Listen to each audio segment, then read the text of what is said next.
When I first ran down there, this is what I saw. Why is it that America's railroads just don't seem to work? This is a question we're asked quite a lot as railroaders.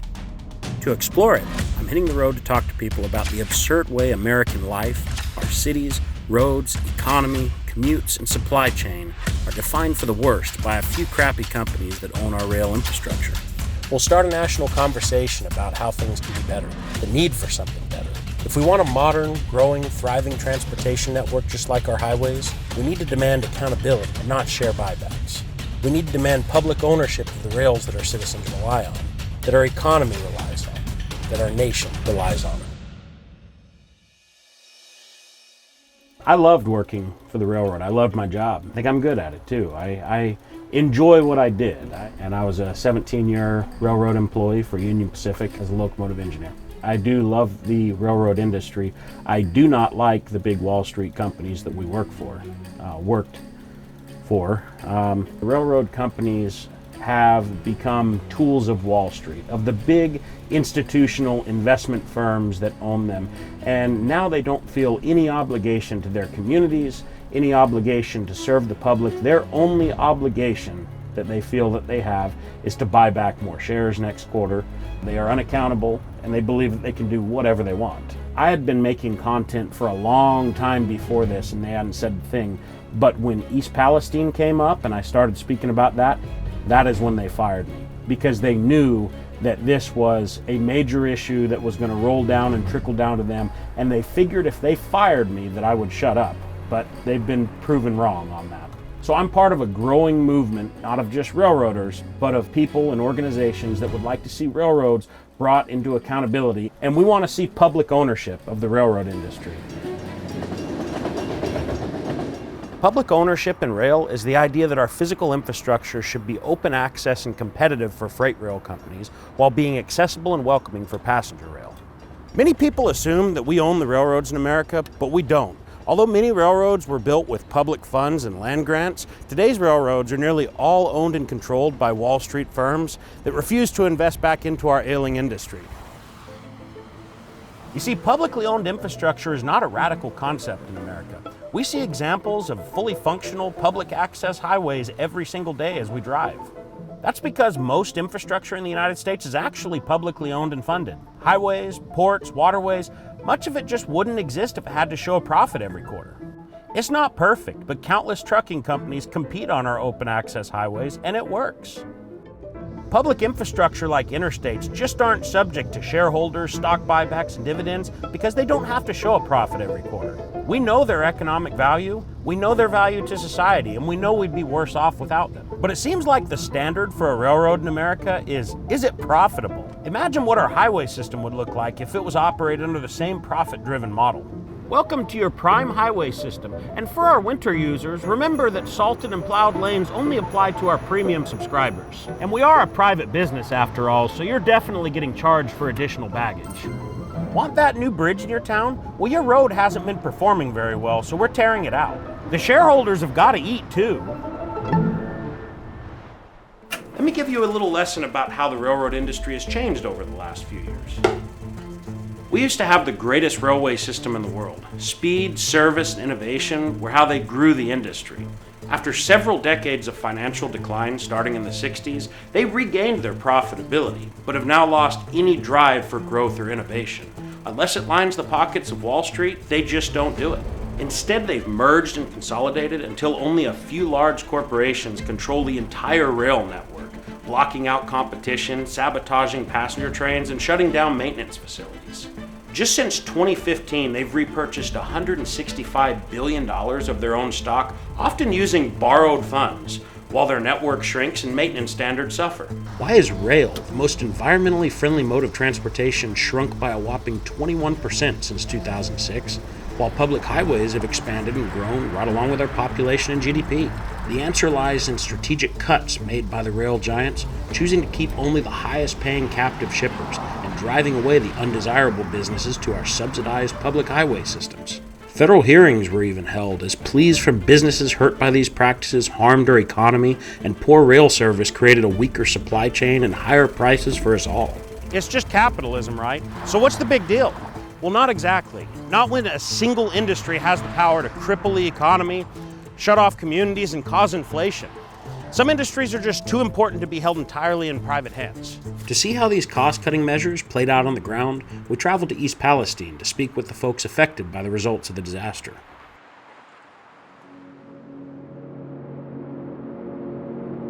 Can you tell me what it was like that night?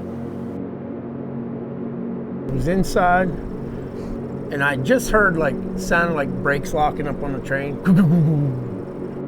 Just an intense river of chemicals rolling down between the two tracks. The flames just kept coming closer and closer. I'm trying to get my wife out. She's in hysterics, trying to grab the animals. This is the most frantic state.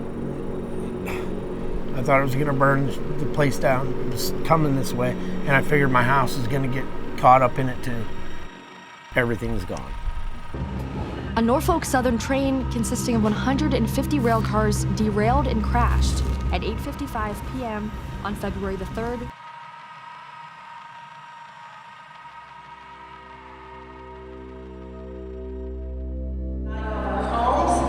And my second question is there anybody other than people who are paid by the railroad doing this chemical testing? Because I don't trust Norfolk.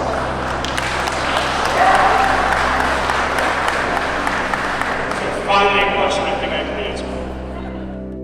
We're in a toxic town. It is just there. It's going to be there. It's going to be there forever. We matter. We are human and we matter.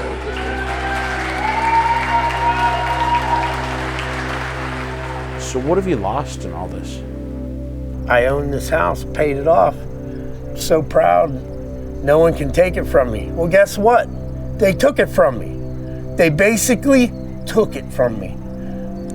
It's worth nothing now. Everyone's around this area is getting sore throats, headaches, runny noses, not feeling well. My oldest daughter, she breathed in some of that. Suddenly 6 nosebleeds in one day. Right after all this. Why did that happen? If this stuff isn't harmful, if it's not toxic. The smell has settled into everything. I've already gotten rid of all my furniture, my clothes. Anything I had here from my granddaughter, here's brand new Christmas toys.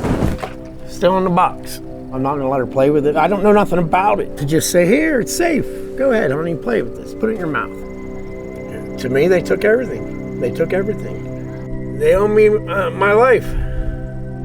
And I want it back. So I just have a question for anyone who can answer. What's the plan to stop this from happening again? So do you think companies like Norfolk Southern should just be allowed to keep operating in the way they do? How long do you let anyone continue to do wrong and make mistakes before you hold them accountable? If Norfolk and Southern can't keep people safe and run this rail, they shouldn't be running it. One thing that we can all take out of the East Palestine disaster is that a national discussion needs to be had about the appropriate role of private rail infrastructure in America. Is it even appropriate anymore when these companies consider themselves to be too big to fail and could care less about your community's safety? When you're lying in bed at night and hear that distant whistle passing through your neighborhood, should you have to wonder if the track was maintained, or if the wheel bearings have been inspected, or wonder what kind of hazmat is rolling through your town while you sleep? When vital infrastructure is controlled solely by institutions obsessed with cost-cutting above all else, these concerns remain valid, and it's time to demand a discussion before the next East Palestine pollutes your river, or before the next overloaded ore train derails into your neighborhood, because they just had to make it longer. East Palestine will happen again. Will it be in your town?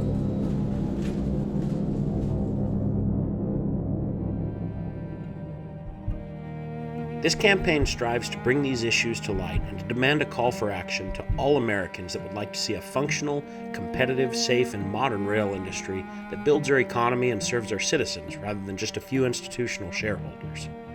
And a railroad where whistleblowers and industry insiders can speak without fear of retaliation.